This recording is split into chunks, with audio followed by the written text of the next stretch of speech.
संकल्प प्रभाव कामास त्यक्त्वा सर्वान शेषता मनसेवे इंद्रिय ग्राम विनियम समन्ततम। भगवान ने बहुत अच्छी बात करी। संकल्प प्रभाव कामास त्यक्त्वा, मनुष्य के जीवन में एक बड़ी बात भगवान ने सभी को कहा कि संकल्प और विकल्प, ये दो के ऊपर मनुष्य चलता है।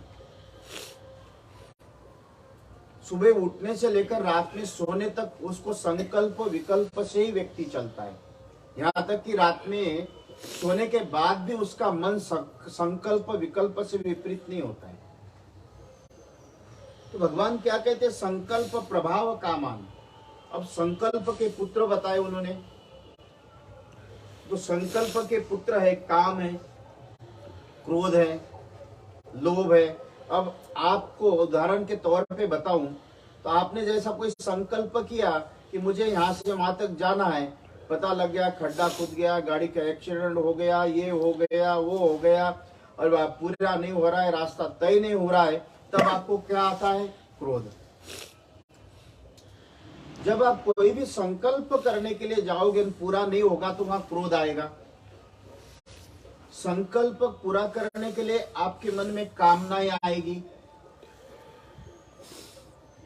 तो कामना और क्रोध, जिसको पैन के संकल्प के पुत्र बताए भगवान ने।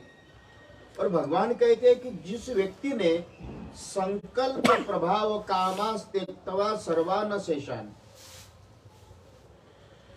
तो जब इन संकल्प विकल्प, आपके मन में संकल्प ही नहीं है।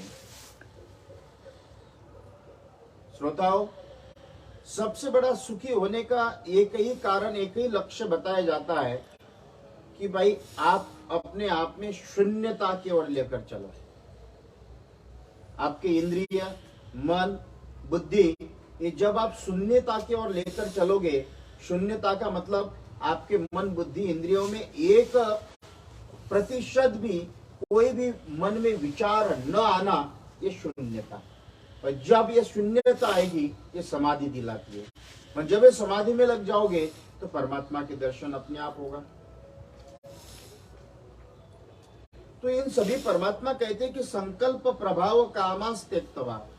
तो जब आपके संकल्प विकल्प, ये जो लहरें हैं समुद्र के ऊपर, भाई हवा है तो चलेगी, पानी है तो लहरें आएगी। तो ये जो मनुष्य जब उस स्थिरता प्राप्त करना चाहता है, तो ये हवा, जो संकल्प की हवा है, आपके मन, बुद्धि, इंद्रियों को हिलाता रहता है। रोज सुबह से शाम तक आपको जो जो भावनाएं, कामनाएं लेकर उसके लिए दौड़ते भागते रहते हो, पूरा नहीं होता है तो अब आप पश्चाताप करते हो और पूरा हो जाते हो तो प्रसन्न हो जाते हो। तो भगवान ने कहा कि भाई देखो, आप अपने जीवन में किसी भी प्रकार के आपके मन में भगवान की भक्ति भी करने के लिए संकल्प विकल्प की जरूरत नहीं है। आप अपने आप को शून्यता की ओर लेकर चले। साधना किसको कहा गया है? समाधि किसको कहा गया है? जहां भक्ति की पराकाष्ठा क्या कही गई है।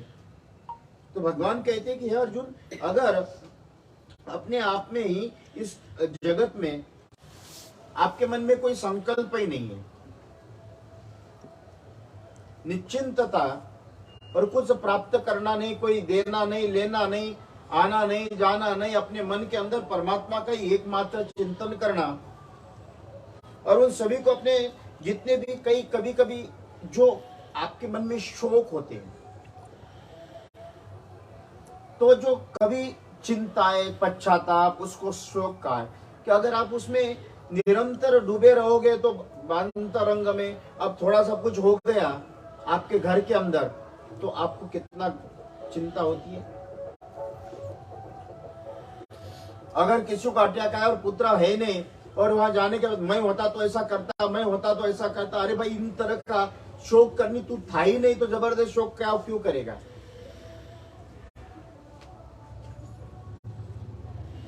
तो ये भगवान ने ये कहा कि भाई अपने जीवन में संकल्प के सभी जितने भी शोक है, जहाँ क्रोध है, काम है, अगर आपके इंद्रिय इतना संयमित बुद्धि के द्वारा अगर संयम कर ले,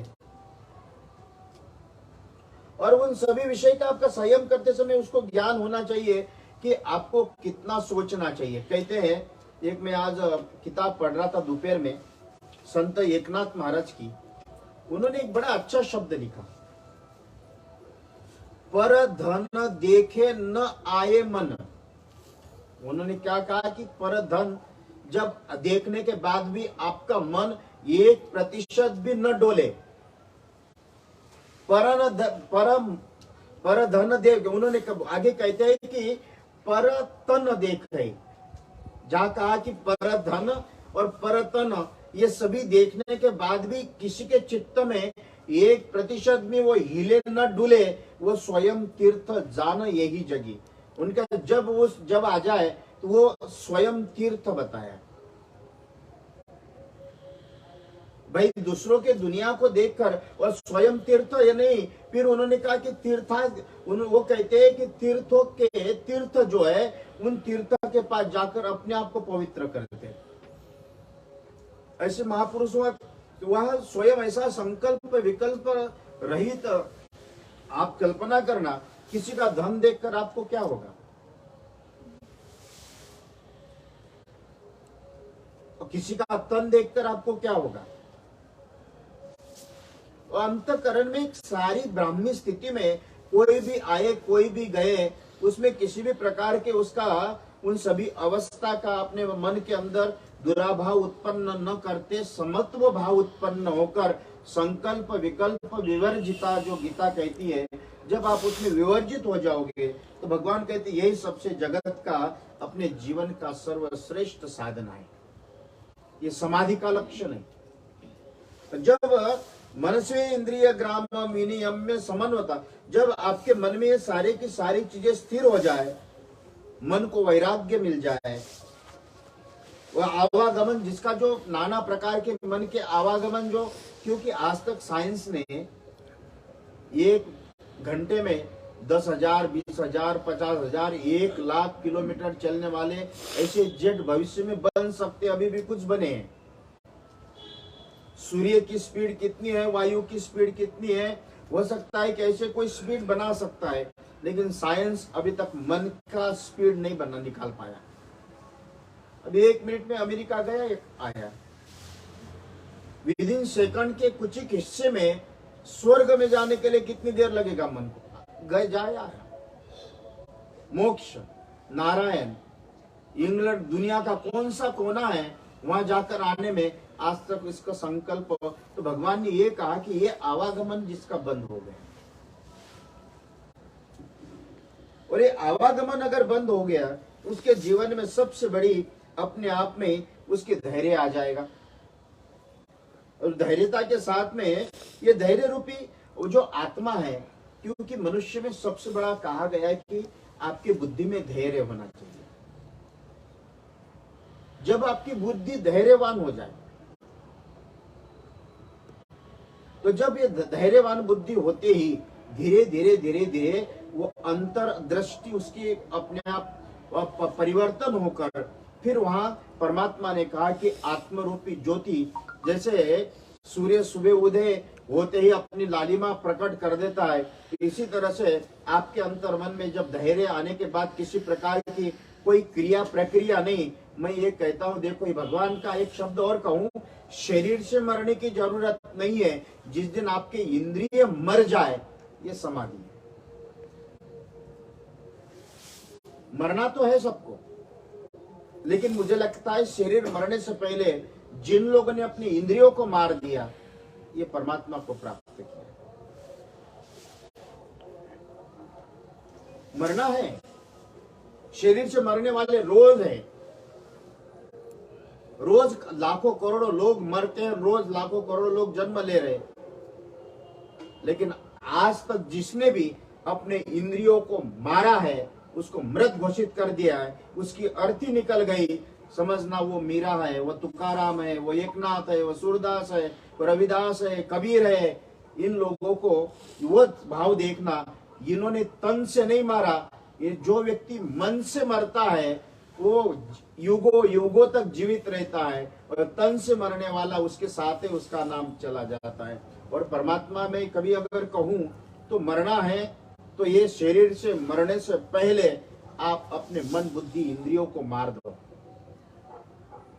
जिसको परमात्मा को प्राप्त करना है, समाधि में जाना है, आत्मदर्शन प्राप्त करना है, ऐसे लोगों के लिए मैं कह रहा हूं। और अपने आप को जिसने मार दिया, समझना वो इस जगत में ब्रह्मांड में अपने आप तर गए। इसलिए अपने कहीं पे भी अटकने की जरूरत नहीं है, भटकने की जरूरत नहीं है। उसा कैसे भी कहते हैं ना कि महाराज, जो मछली आटे के पीछे आती है, लेकिन आटे के नीचे जो कांटा है वो मनुष्य के जीवन को बहुत दुख देता है। इसलिए श्रोताओं, इन सारे संसार का जितना भी आटा है, इस आटे के पीछे जितने भी कांटे लगे हुए हैं, उसमें से अटकने की जरूरत नहीं है। जिसने अपने इंद्रियों को मार दिया है, वही मनमोहन के चरणों में पहुंच गया, आत्म तत्व की प्राप्ति हुई। इतना ही कहते हुए कल अपन चिंतन करेंगे। कृष्ण कन्हैया लाल की जय।